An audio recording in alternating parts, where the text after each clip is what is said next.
Hello everyone, welcome back to my channel Tahris cooking house.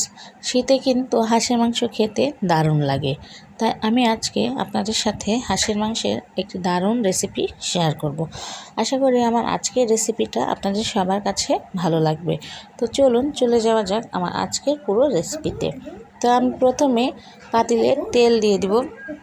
তেলটা গরম হলে এর ভিতরে আমি দিয়ে দিব গোটা গরম মশলা। আমি এখানে এলাচ ও দারচিনি নিয়েছি।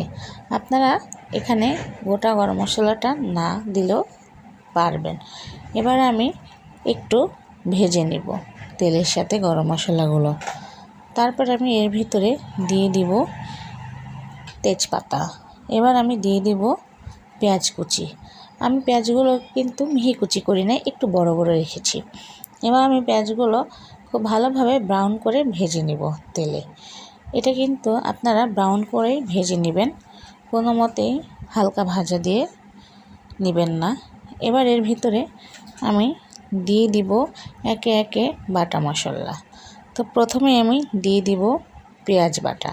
আমি এখানে পেঁয়াজ কুচি একটু কম ব্যবহার করেছি, যেহেতু আমি পেঁয়াজ বাটা দিব। এরপরে আমি দিয়ে দিব এখানে আদা রসুন বাটা। আপনারা এখানে আপনাদের পরিমাণ মতো দিয়ে নেবেন।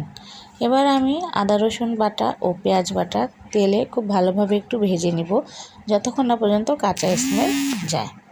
আমি কিন্তু খুব ভালোভাবে ভেজে নিয়েছি।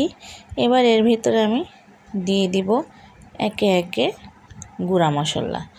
আপনারা কিন্তু পেঁয়াজটা ভেজে নেবেন, এটা একটু ধৈর্য সহকারে ভেজে নেবেন।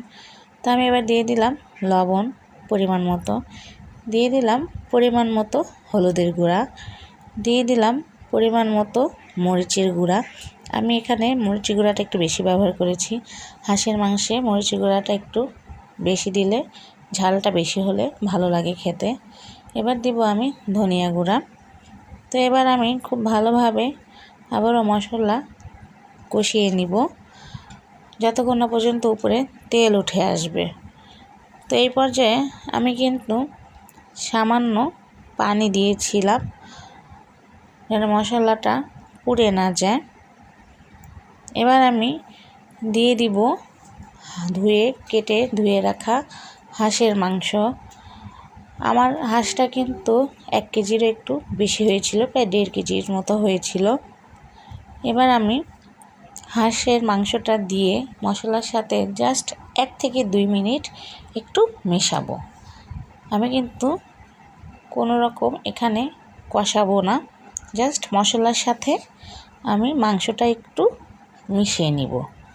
তো এই যে মাংসের সাথে মশলা কিন্তু ভালোভাবে মেশানো হয়ে গিয়েছে। এবার আমি দিয়ে দিব পানি। আমি কিন্তু এখানে গরম পানি ব্যবহার করব, কোনো মতে ঠান্ডা পানি আপনারাও ব্যবহার করবেন না। ঠান্ডা পানিটা দিলে হাঁসের টেস্টটা চেঞ্জ হয়ে যাবে, যেটা খেতে মজা লাগবে না। তবে গরম পানি দিয়েছি পরিমাণ মতো। পানি দিয়ে আমি এবার ঢেকে দিব। ঢেকে কিন্তু রান্নাটা করব। হাঁসের মাংস আপনারাও ঢেকে রান্না করার চেষ্টা করবেন। তো আমি বলক আসা পর্যন্ত ওয়েট করব। তো এই যে দেখতে পাচ্ছেন বলক এসে গিয়েছে। এবার আমি ঢাকনা দিয়ে ঢেকে দিব। তো ঢাকনা দিয়ে ঢেকে দেওয়ার আগে একটু ভালোভাবে নাড়াচাড়া দিয়ে নিব।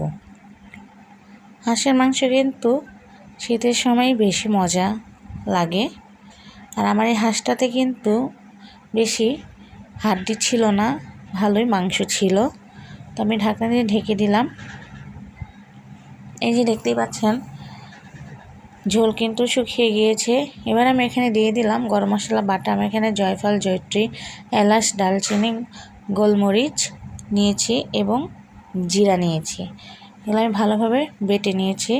তো এই যে আমি গরম মশলাটা দিয়ে আবারও একটু ঢাকনা দিয়ে ঢেকে দিব, ভালোভাবে নাড়াচাড়া দিয়ে, যেন কোনো মতেই গরম মশলার স্মেলটা চলে না যায়।